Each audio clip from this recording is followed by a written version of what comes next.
Well, good evening, everyone. Welcome back to our consideration of food and fellowship. Tonight's title is Food and Fellowship with the Risen Christ. Listen to me, all of you, and understand. And if anyone has ears to hear, then let him hear this. These are words Jesus spoke after he called the multitude to draw near to him at Mark 7, verse 14.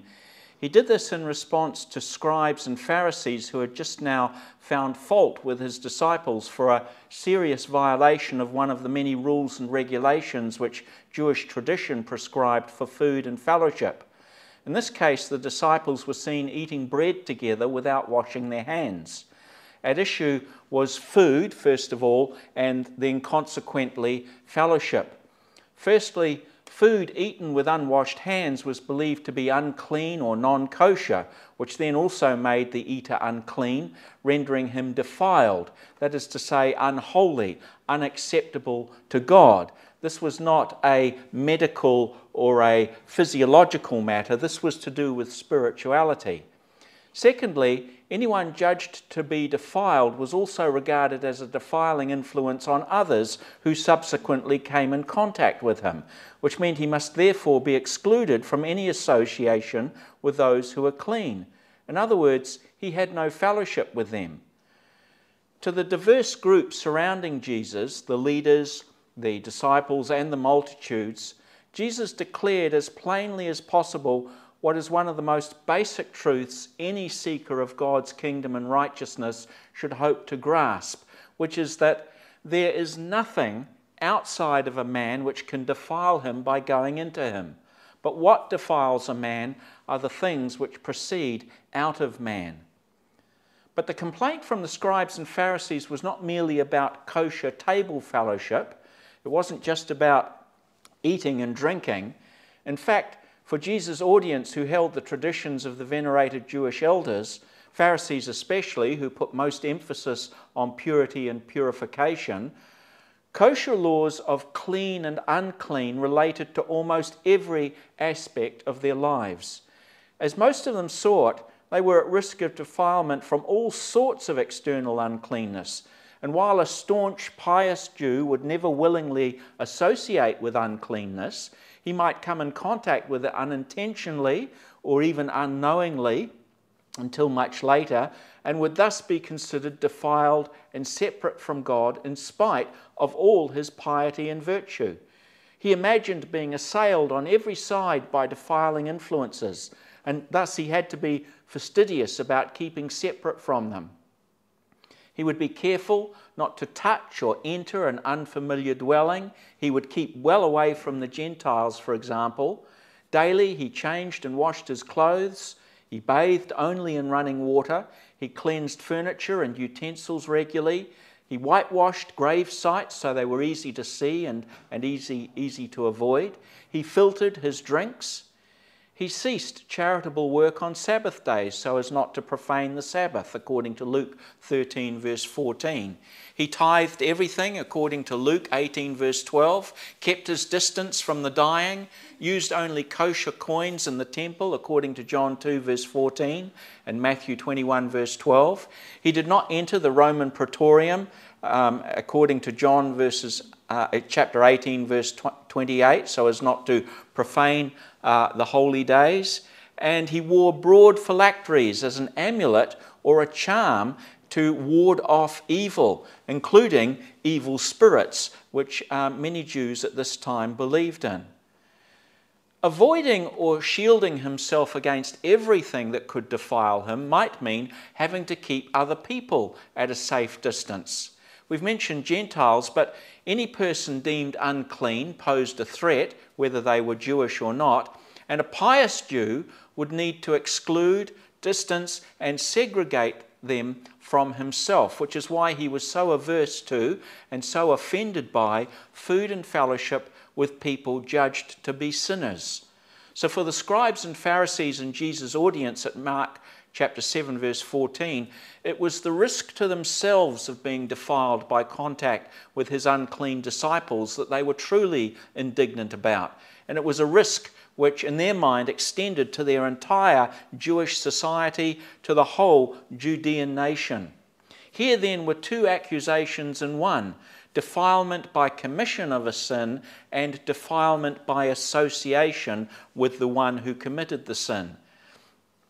In calling out the disciples' dirty hands and their consequent uncleanness, these scribes and Pharisees implied that Jesus too was spiritually defiled, either from his contact with the disciples physically or in his close associations with him, or from his indulgence of their behaviour, or on the presumption that they were already following his example, because disciples, of course, take after their leader.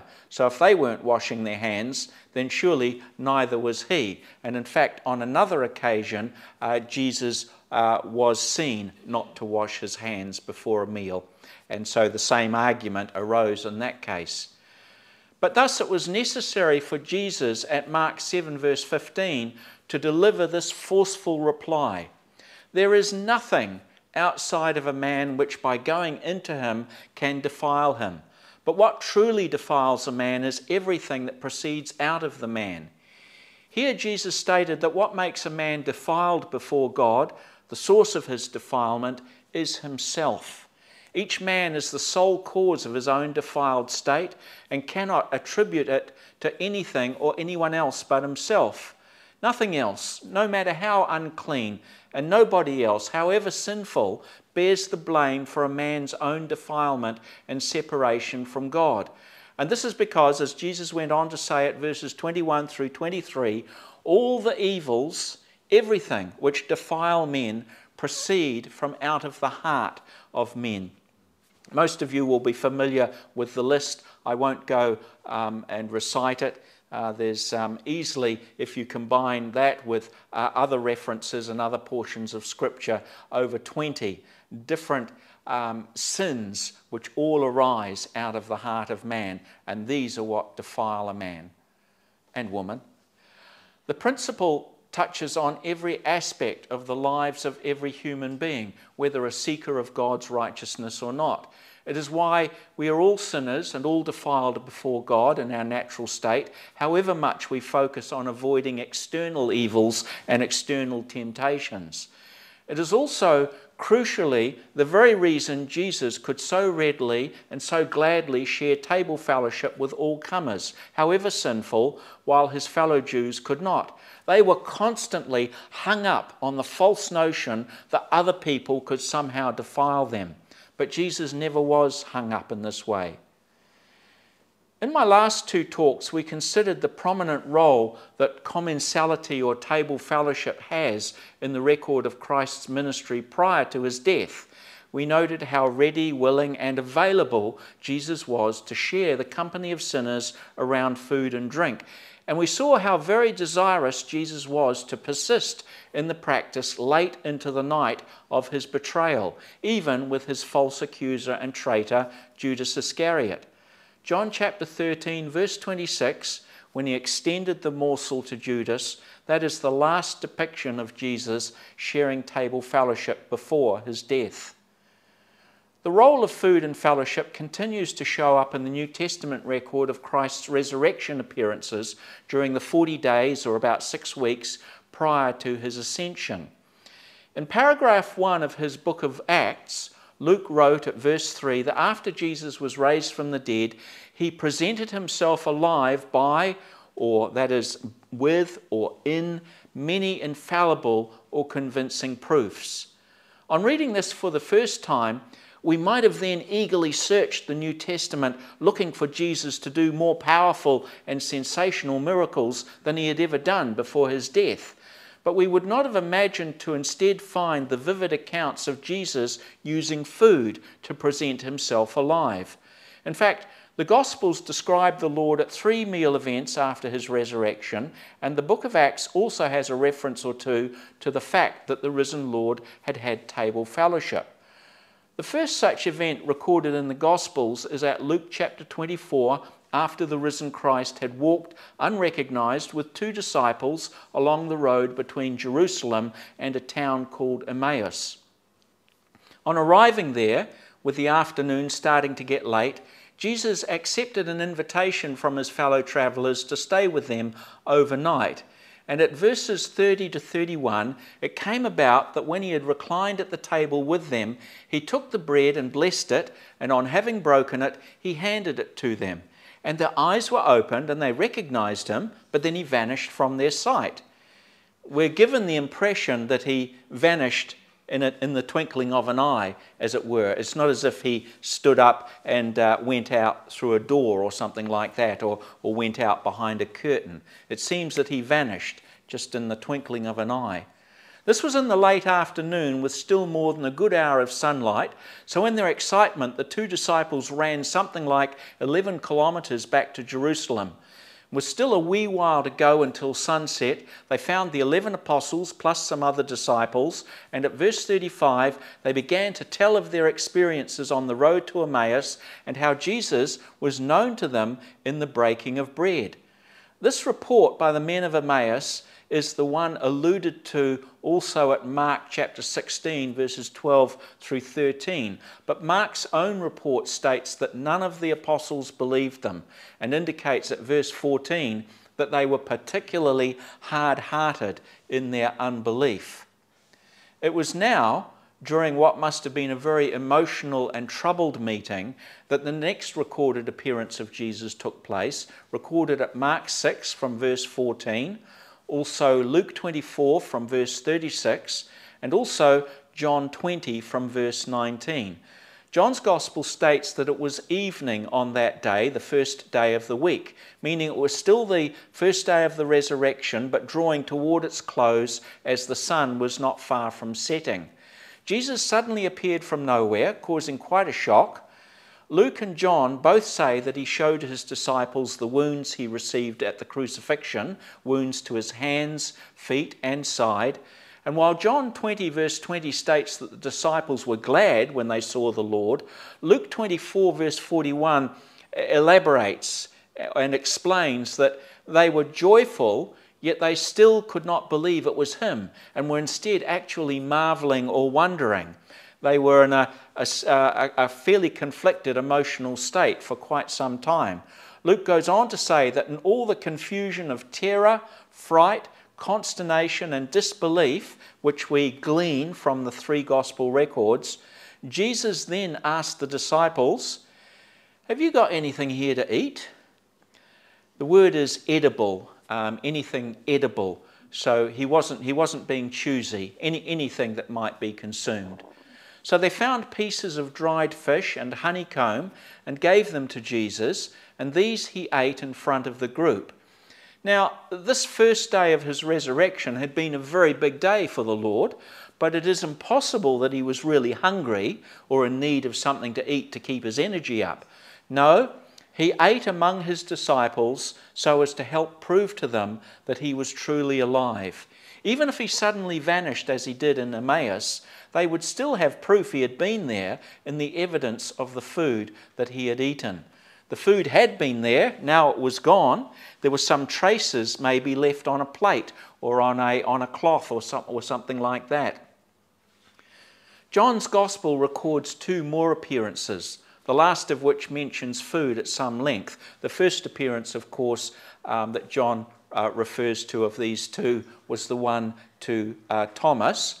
But then he goes on at chapter 21, verse 3, and describes 7 apostles who were in a fishing boat on Galilee where they had toiled all night but caught nothing.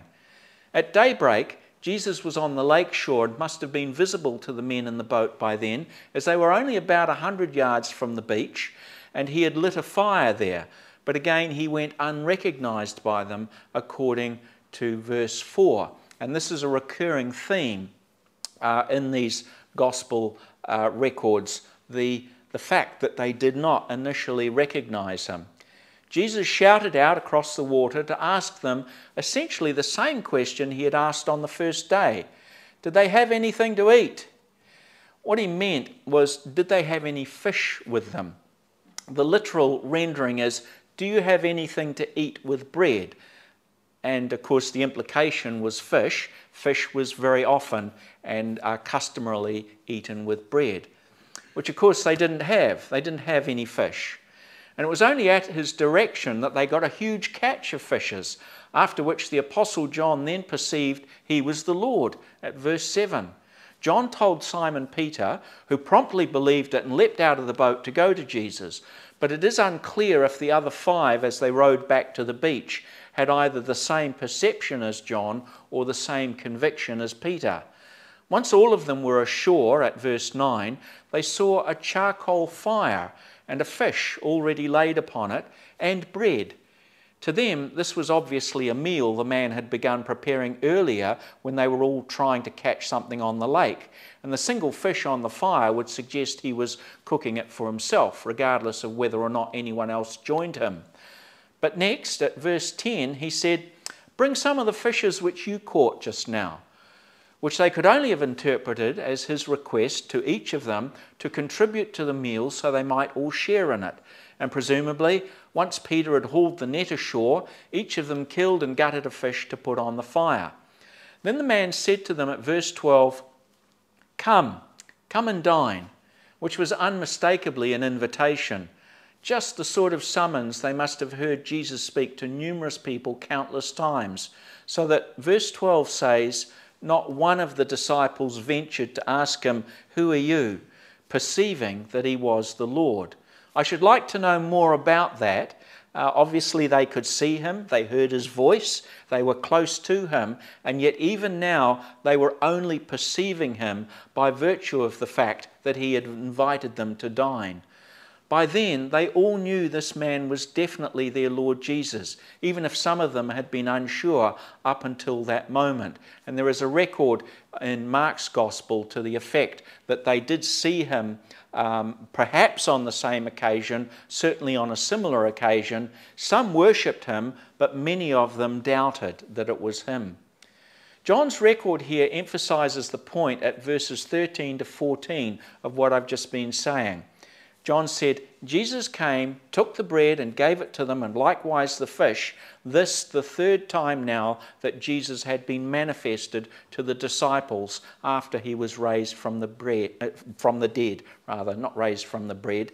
But the bread and the fish, the meal, is directly cobbled to the manifestation of Jesus to his disciples.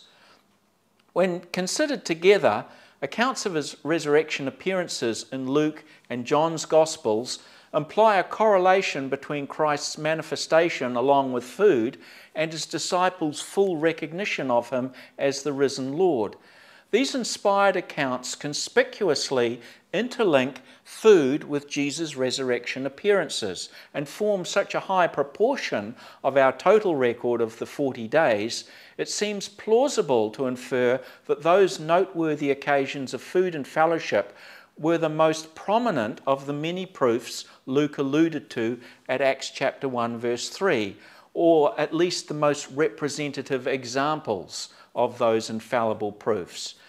Perhaps for those to whom Jesus presented himself alive, their experiences of sharing a meal with him were the most notable of all the convincing or infallible proofs. Now, earlier, a small number of Christ's female disciples were the first people to pass on the incredible report that Jesus was alive from the dead. Together, they all told Christ's closest male disciples that they had seen, heard, spoken to, and even touched the risen Lord. But Luke chapter 24 verse 11 says that despite their unanimous testimonies, the women were not believed and their words were regarded as idle tales. Corroboration for the woman's story would come from other lines of evidence for sure, such as the empty tomb and how the grave clothes were laid. And obviously we know Peter and John saw that, and maybe others saw it as well. So that was possible evidence. And later there were sightings of saints who had reappeared out of their graves at Matthew 27 verse 53, and testimony from some soldiers who had guarded Jesus' tomb at Matthew 28 verse 11. Yet none of this evidence could provide infallible proof that Jesus was alive or prove the nature of his resurrected state. Whereas for witnesses in those very earliest days especially, proof of Jesus' reappearance had to be rock solid. So it was essential that any reported sightings of Jesus after his death not be easily dismissed as dreams, hallucinations, or instances of wishful thinking or mistaken identity. In a nation, the nation of Judea, prone to superstitions, it was also necessary that the resurrection appearances not be equated in people's minds with the ghosts or demons of paganism, which Jews, including some disciples, believed in. Equally vital was that the risen Lord not be confused with a rare category of people who, having been presumed dead, later emerge out of what is known as a vegetative state after being in a coma over a few days, as some do, from drowning or freezing or cardiac arrest, for example. Usually, survivors will be so impaired by oxygen deprivation to the brain, known as cerebral hypoxia, that they no longer retain the mental faculties and personality traits they originally had. Even mild cases present declines in memory, declines in concentration and attention span, less clarity of vision and coordination, and also may show noticeable headaches, dizziness, sweating and rapid breathing, not to mention speech impediments, partial paralysis and epileptic episodes. American NFL player Damar Hamlin collapsed on the field of play a few days ago and his heart stopped for about 1 minute. And although he is fully revived in hospital, according to today's news, physicians on Thursday cautioned that he is demonstrating signs of good neurological recovery, but that it was too soon to comment on his long-term medical prognosis. That was after only 1 minute of oxygen deprivation to his brain. A survivor of such an incident can be said to have escaped death or won the game of life, as Hamlin was told, but often the whole person that he or she once was never returns. Close friends and family see in them not a familiar friend or a loved one, but a stranger, someone more like a zombie whose return from the dead is often as much a cause for grief and anguish as when they initially lost their beloved in the first place. Yet in their desperation to reject the gospel, skeptics sometimes do attribute Jesus' resurrection to just this sort of resuscitation event. So all these possible explanations, alternatives and arguments which might otherwise have been aimed at refuting Christ's resurrection appearances are soundly contradicted by the fact that those appearances were also occasions of table fellowship shared between the risen Christ himself and his many witnesses. By eating with his followers again, Jesus presented himself alive, not merely as the same tangible body, but as the same personality and character, the very same person with the same disposition and temperament they had all grown to know, love and venerate. His resurrection appearances are the most transcendent examples of fellowship his disciples ever had with Jesus, not to be surpassed until the kingdom age. So it is fitting that those occasions were joined with food and drink, for as we all know from even our more mundane experience, eating and drinking are always the perfect complement to times of joyful and edifying fellowship. Regarding evidence in the book of Acts that Jesus had had food and fellowship after his resurrection, it is tempting to say that Acts chapter 1 verse 4 is the first reference on record. Where verse 4 records Jesus assembling or gathering the apostles in most Bibles, several New Testament translations and commentaries note the possibility that it more literally means eating with them. The store of evidence for either option is many and varied, based on different reputable ancient manuscripts, plus the use of two different Greek words, and the usage and application of those two words in pagan writings contemporary with Luke. However, even the best of biblical scholarship has not reached a definitive conclusion about which is the more authentic reading. All else being equal, I must admit I would opt for Jesus eating with his disciples at Acts 1 verse 4, since in the context of him both speaking to them and then commanding them, which are either side of this reference, a reference to assembling or gathering the disciples would seem to go without saying, and it seems to add no useful information, whereas a reference to eating with them is a useful additional fact that would not otherwise have been got from the immediate context. At Acts 10, some 10 years after the Apostle Simon Peter first preached in Jerusalem, he was living on the Judean coast in a town called Joppa when he was led by the Spirit to preach the gospel for the first time to a Gentile household. This was in the home of a Roman centurion named Cornelius at the nearby coastal city of Caesarea. It was here that Peter referred to Christ as having had table fellowship with his disciples after his resurrection, and it proves to be a particularly informative reference. When Peter set out at verse 23, some brethren from Joppa accompanied him. Acts 11 verse 12 explains that six brethren, had gone together with Peter into the house of Cornelius. The identities of the six are not recorded, but they were evidently not any of the apostles, for chapter 11 verse 1 states that the other apostles only learned of the Gentiles' conversion after the events of chapter 10 had already happened, and later at Acts 15 verse 7, Peter said that he alone of the apostles had been chosen by God to preach the gospel to the Gentiles for that first time. At chapter 10, verses 34 to 43, is recorded Peter's gospel testimony to Cornelius. Speaking about Jesus, Peter said at verses 40 through 41, "This man did God raise up on the third day and granted that he should be openly visible, not to all the people, but to witnesses who were chosen beforehand by God, to us who ate and drank with him after he arose from the dead." Now, to Cornelius and his household, the phrase, "us who ate and drank with Jesus," would have been a reference to their present company, Peter himself plus his 6 friends with him there in Cornelius' home.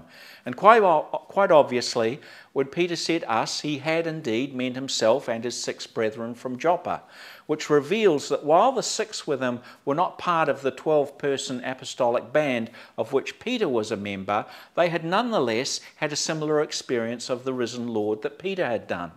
Also obvious, though, is that Peter never meant to imply that he and his 6 companions were the only ones who had had that experience, so his use of the word us had to have been inclusive of everyone else who had eaten and drunk with the risen Lord. Note how Peter framed his statement here at verses 40 through 41, and notice what he was saying. His statement presents details which are all interconnected to describe one particular category of persons. In this statement, the subject is God himself, who, having firstly raised up his Son on the third day, then granted that Christ should become visible to witnesses who were chosen beforehand by God, us who ate and drank with Christ after he arose from the dead. Here, Peter refers to an assortment of people who, collectively, were in a class of their own and whom he defined in 3 different ways. Firstly, those to whom God granted that Jesus should become visible. Second, those chosen beforehand by God to be witnesses of the fact. Third, those who ate and drank with Jesus after he rose from the dead. In Peter's words, God did a work with a number of people whom he had pre-selected to be witnesses of the risen Christ, and Peter identifies those witnesses as people who ate and drank with the risen Christ. Peter here was not describing different types of witnesses, but one and the same collective of witnesses. So there was not one group of witnesses who ate and drank with Christ and another group of witnesses who did not. If ever there was a class of Christians who might properly be called exclusive and elite, it would be this, which Peter referred to when he described these people to Cornelius. Just overshot my paragraph here.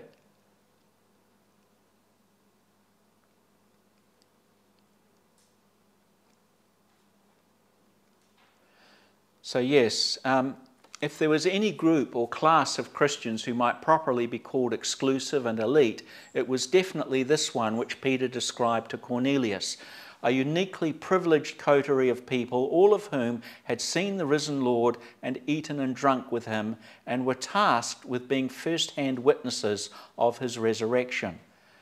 Gospel accounts of the risen Lord are very focused on the initial incomprehension or disbelief shown by the disciples in the earliest days of Christ's reappearance. This was true of the women as well as of the 12 apostles and the other male disciples gathered with them on the first day of the resurrection. The Gospel accounts were not recorded to give a complete picture of the number and diversity of total resurrection appearances. But Christ appeared to very many more witnesses than are even hinted at in the Gospels. 1 Corinthians chapter 15 verses 5 through 7 seems to be a more or less complete chronological list of Christ's appearances to male disciples up to the Apostle Paul's own Damascus Road experience. If not for this account, 3 of the appearances Paul referred to would otherwise have gone unrecorded in the New Testament. Just as in the case of Peter's testimony to Cornelius, his is the only one that indicates that everybody ate and drank with the Lord. Now, we do not know the identity or full number of all those who were privileged to see the risen Christ, but between the testimony of Paul at 1 Corinthians 15 and the selection of accounts in the Gospels, the representative summary in our New Testament is surely a good indication. From Paul's account of the resurrection appearances, we know the names of those witnesses who came to have the most authority in the New Testament church. There was Simon Peter, whom Paul referred to by his Greek name Cephas at verse 5. There were all the other 12 apostles, which at some time must have included a brother named Matthias, who was later numbered with together with the 11 apostles once he became Judas Iscariot's replacement at Acts 1 verse 26. There was also the Lord's natural half-brother James at 1 Corinthians 15 verse 7, which is particularly remarkable because according to John 7 verse 5, in the latter half of Jesus' ministry, James and his siblings had no longer believed in him, yet they were converts after the resurrection and, together with their mother Mary and other female disciples, they continued in one accord with the 12 apostles at Acts chapter 1 verse 14. There was another group of witnesses whom Paul referred to as all the apostles. These apostles were not the 12, but were designated as apostles nonetheless, and many are named as such in the New Testament, including, I think, at least 1 and possibly 2 women. I won't be dogmatic on that point, but it does appear so. It probably also included the man who was not in the end chosen to replace Judas Iscariot, a man named Joseph or Joseph Barsabas at Acts chapter 1 verse 23, who was technically as qualified as Matthias to be an apostle and was put forward so that a drawing of lots could be taken, and after prayer Matthias was chosen to replace Judas Iscariot, but Joseph Barsabas might also have replaced him on that occasion, and so we know that he definitely was qualified technically to have been at least one of the 12 apostles, and so probably he was counted among all the apostles that were not the 12. Luke 10, he refers to 70 disciples whom Jesus appointed and sent out on a mission identical to that of his 12 apostles at Luke 9. Most, if not all, of the 70 will have been among the apostles mentioned by Paul at 1 Corinthians 15 verse 7.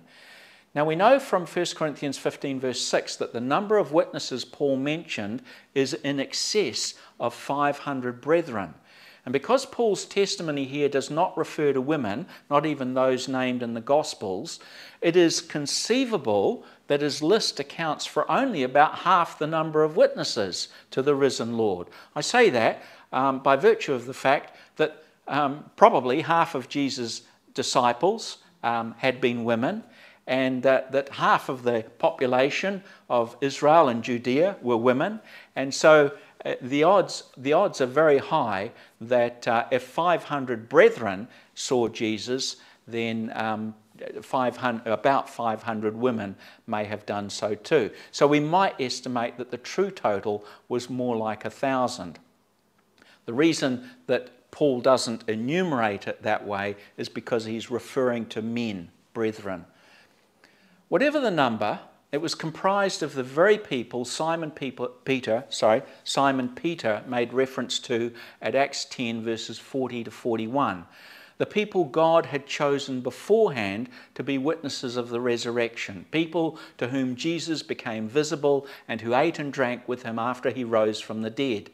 Remember that there were not two classes of witnesses to Christ's resurrection, one that ate and drank with him and another that did not. Everyone who saw the risen Lord, according to Peter, also ate and drank with him. The conclusion then is fairly obvious that since all the witnesses Paul wrote about were in the same circle of witnesses Peter spoke about, it follows that those who ate and drank with the risen Christ, according to Peter's speech to Cornelius, must have included all of the more than 500 witnesses to Christ's resurrection listed in Paul's epistle to the Corinthians. I'm sorry that was a long sentence. Hope you got the gist of it.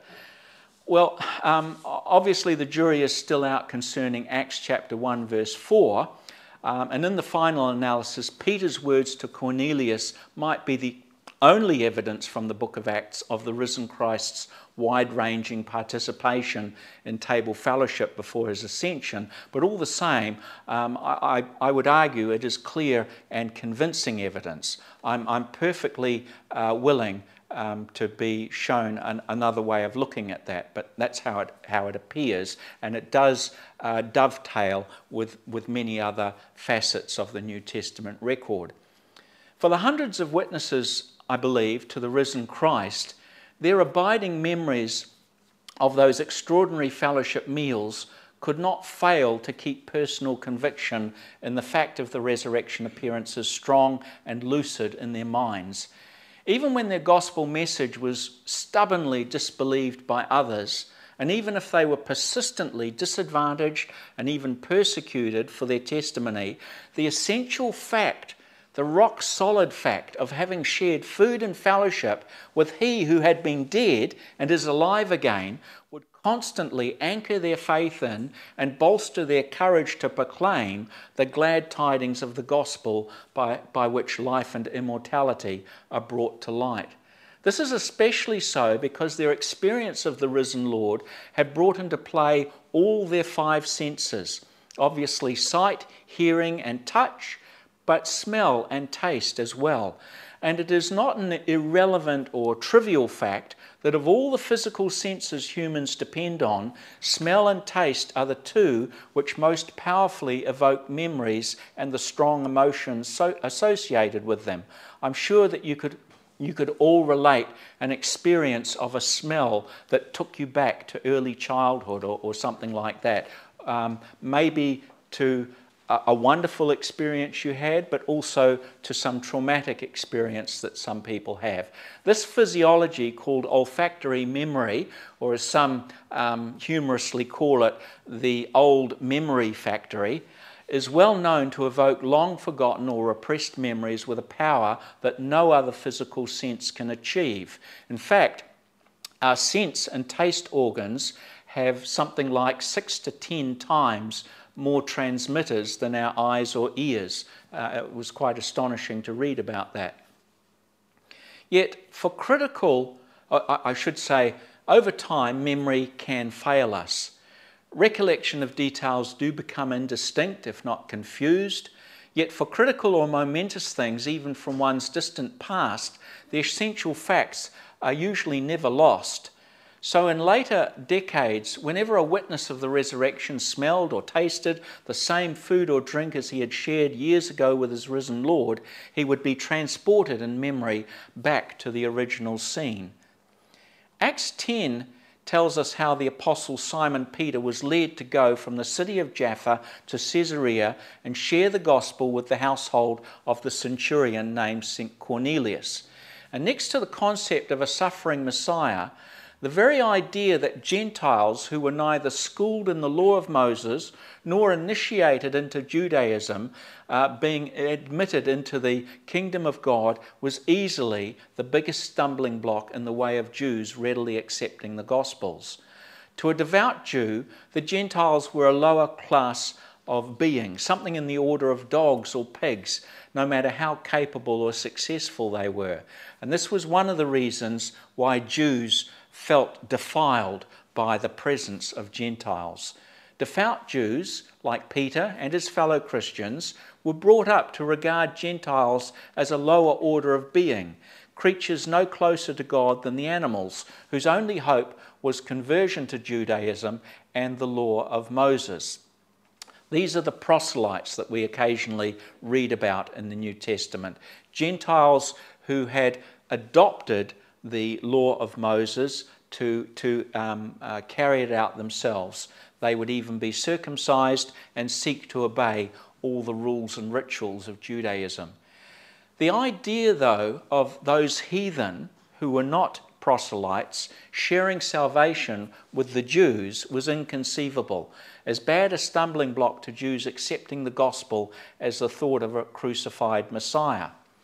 But as we saw, Acts 10 relates in detail how the very first completely Gentile community came to receive the gospel. What led to that radical event was the revelation Simon Peter received on his rooftop in Joppa.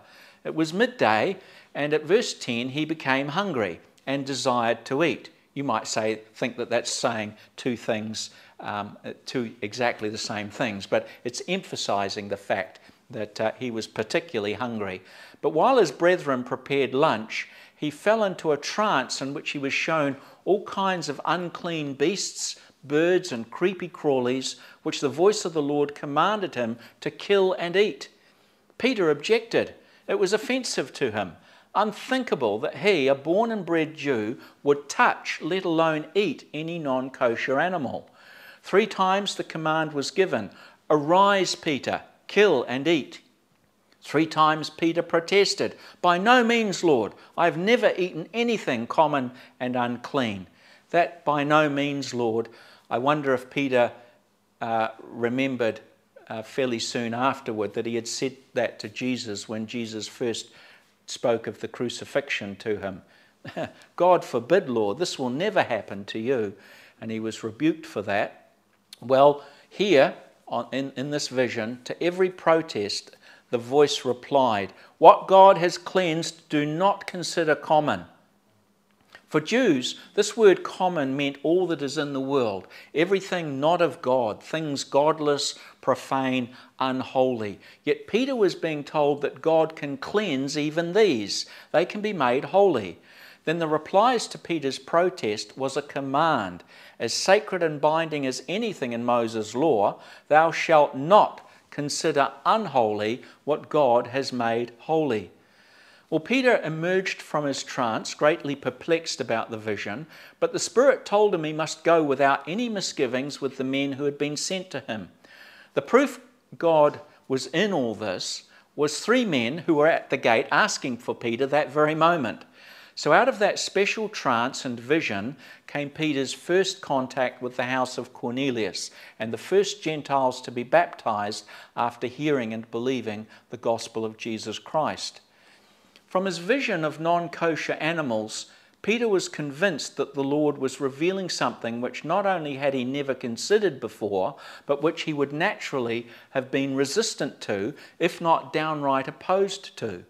To his credit, Peter was honest and humble enough to reconsider and then abandon a lifelong belief that not only had been rock solid in his mind, but was the universal and unquestioned belief of all his peers.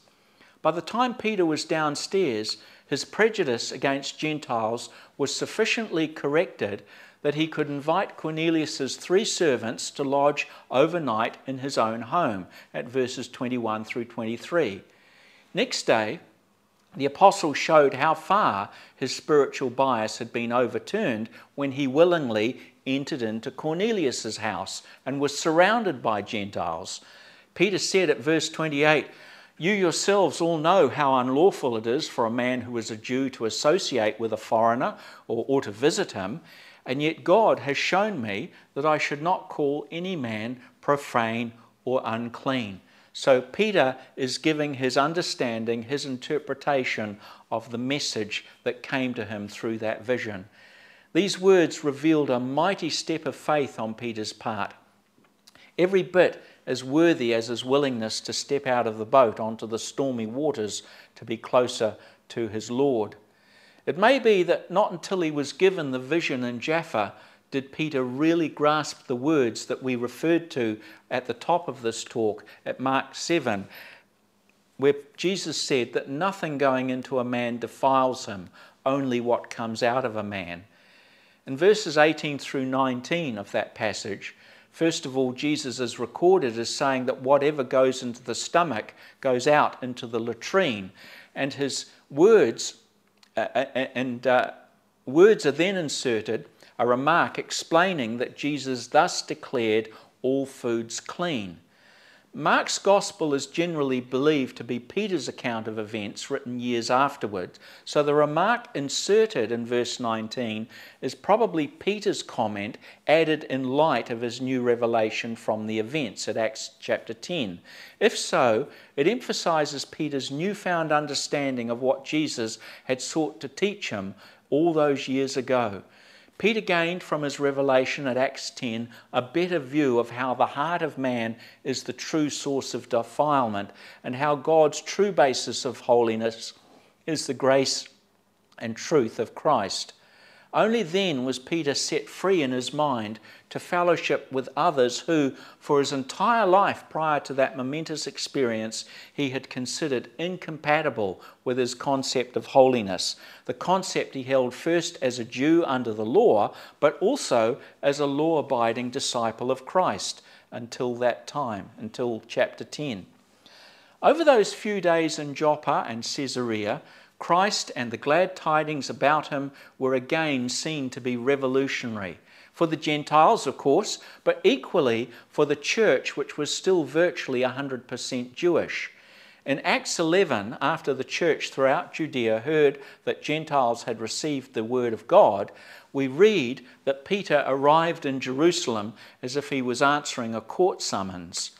The charge his fellow disciples put to him at verse 3 says it all. "You went to uncircumcised men and ate with them." Luke wrote this about 3 decades after the fact, at a time when there were scores of Gentile churches and thousands of uncircumcised Christians, whereas on the day that Peter visited Cornelius, circumcised Christians were the only kind there was, whether Jews or proselytes or Samaritans. Their bias against Gentiles was an ancient, time-honoured and venerable tradition that could not be challenged easily. To produce such conviction among Christian leaders, which gave the impetus necessary to propel them past their traditional thinking, it took the revelation which God gave Peter in Joppa, then the Holy Spirit God poured out on Cornelius' house, and then the authoritative testimony the Apostle Peter spoke to the Jerusalem church, apparently in the face of considerable interjections. It was only after Peter asked, "Who was I to be able to forbid God?" It was only then that the critics quietened down or held their peace and conceded at verse 18, "Well then, God has indeed granted the repentance that leads to life to the Gentiles as well." As if to say, well, who would have believed it? Luke noted at verse 2 that the criticism against Peter was made by those of the circumcision to forecast that it was Christians, such as these converted from Judaism, who would continue to pose a challenge to Gentile converts, and of course would pose a challenge to the Jews who were Christians who were converting the Gentile converts, principally the Apostle Paul and Peter himself, but many others besides. It would prove to be as great a threat to the church as anything, this influence of Christians still bound to legalism, pedantry, and exclusiveness. As Jesus had said, threat of defilement is not from inside, but from within. And the threat of defilement was not only those individuals within the church, but it was within their own hearts. It was within the thoughts that they had that were so bound up with their prejudices and their bigotry. Unfortunately, Simon Peter, who was reputed to be a pillar in the church in Ephesus, his most hostile and scathing language for calling out people's hypocrisy. And here it was being used in a tongue lashing from Paul against Christians whose sin was a fatally wrong concept of the grace and mercy of Christ and of the principle of table fellowship. Here were Christians who were intimidated into trying to squeeze Christ and his church back into the mold of exclusive and legalistic Judaism, the very system Jesus had proved could not save and out of which he sought to call all his followers. Hypocrites they were, play actors, just play acting at true discipleship, true Christianity. This was one of Paul's harshest judgments on anyone. It was tantamount to calling these men fake disciples. And those who try to squeeze Jesus into the mold of legalistic Judaism or any other type of legalism have frankly believed in a different Christ.